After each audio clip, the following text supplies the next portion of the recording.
Morning everyone. Today I will discuss deeply about the France revolution. So friend, आज मैं France revolution के बारे में बात करने वाला हूँ. सो फ्रेंड, यह एक ऐसा रेवोल्यूशन है. इस रेवोल्यूशन के बाद मानो फ्रांस की न्यू ही बदल गई. सो फ्रेंड, बात करते हैं ऑन मॉर्निंग 4 जुलाई 1789 को.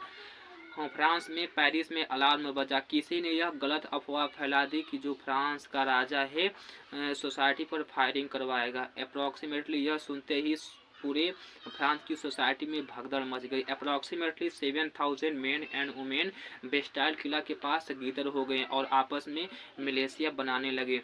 कुछ लोग तो ये कहने लगे कि वैसे मरने के बजाय कुछ करके मरा जाए, और कुछ लोग तो ये अपना आर्गूमेंट देने लगे क्यों ना हम राजा को बंदी बना लें.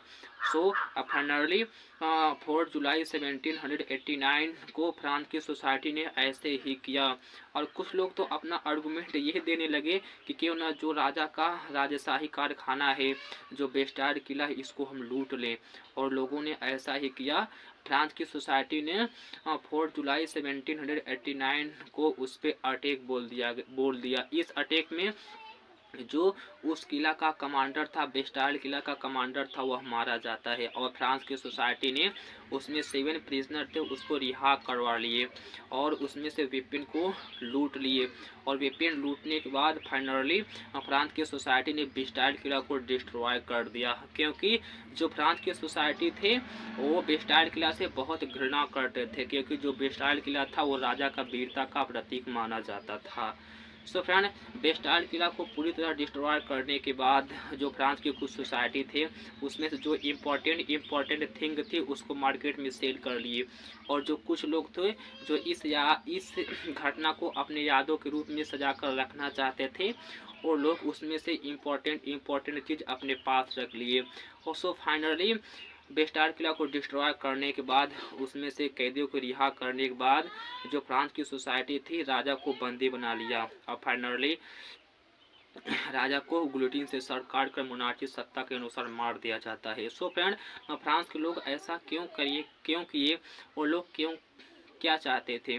सो फ्रेंड, इसको जानने के लिए हम बात करते हैं 13th सेंचुरी. सो फ्रेंड, 1774 में लुई 16 बर्बन फैमिली से बिलोंग करता था. वो बहुत ही कम एज पे फ्रांस की गद्दी पर बैठा. अप्रॉक्सीमेटली 20 ईयर के एज में ही उसने ऑस्ट्रेलिया के प्रिंसेस मेरी एंटोनिया से शादी कर ली. सो फ्रेंड, जो फ्रांस का राजा लुईस 16 है, अपने शासनकाल में इतना सारा युद्ध लड़ा था कि जो उसके महल थे खजाने से खाली हो चुके थे. जो फ्रांस का राजा लुईस 16 था, इसको दिन पर दिन चिंता सताने लगी कि जो बेस्टाइल किला था इसको कैसे मेंटेन किया जाएगा और फ्रांस के आर्मियों को कैसे मेंटेन किया जाएगा. सो फ्रेंड, इतना तो छोड़िए, जो फ्रांस का राजा लुईस 16 अपने शासनकाल में जो अमेरिका की 30 कॉलोनी थी वो ब्रिटिश से इंडिपेंडेंस दिलाने में अप्रॉक्सीमेटली 1 मिलियन लिबरल का कर्जा थी.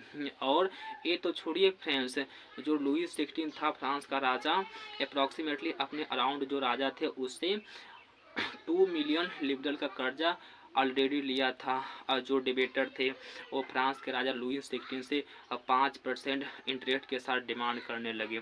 जो फ्रांस का राजा था लुईस 16, इसकी चिंता दिन पर दिन बढ़ती गई. फ्रांस का राजा सोचने लगा कि कैसे मैं अपने बेस्टाइल किला को मेंटेन करूंगा और अपने आर्मियों को कैसे मेंटेन करूंगा, जो फ्रांस में इंस्टीट्यूशन है उसको मैं कैसे मेंटेन करूंगा. फाइनली फ्रांस के राजा एक कदम उठाता है, फ्रांस की सोसाइटी में टैक्स लगा देता है.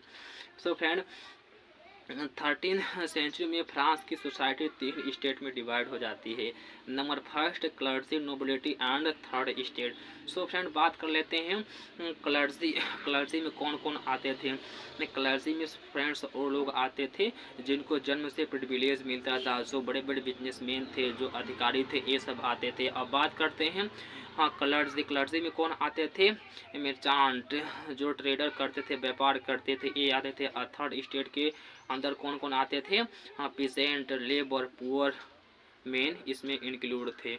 सो फ्रेंड, बात कर लेते हैं कि अप्रॉक्सीमेटली जिस समय 19th सेंचुरी में फ्रांस की सोसाइटी 3 स्टेट में डिवाइड हुई थी, अप्रॉक्सीमेटली फ्रांस में अप्रॉक्सीमेटली 19% केवल पॉपुलेशन फार्मर किसानों का था। सो फ्रेंड ये मत सोचिए कि 90% केवल उस समय फ्रांस में जब किसान थे तो वो केवल भूमि ही लैंड करते थे, कल्टीवेट करते थे। It is wrong. अप्रॉक्सीमेटली 16% जो लैंड था नोबल और क्लर्जी के पास था। और जो थर्ड स्टेट के लोग जो ज़्यादा अमीर थे, जिनके पास थोड़ा धन था, वो लोग 30% लैंड को होल्ड करते थे। सो फ्रेंड जो नोबिलिटी और क्लर्जी थी, इनको फ्यूडल सिस्टम जन्म से अधिकार मिलता था। ये लोग अपने जन्म से अधिकार के कारण हमेशा इंजॉय करते थे। इनका जो जर्नी था, इनका जीवन यापन बहुत अच्छे से होता था। और टैक्स कौन पे करते थे? थर्ड स्टेट के लोग टैक्स पे करते थे। एंड जो फ्रेंड्स जो चर्च द्वारा टैक्स जाता था राजा के पास, उसे क्या कहते थे? Teeth tax. और एंड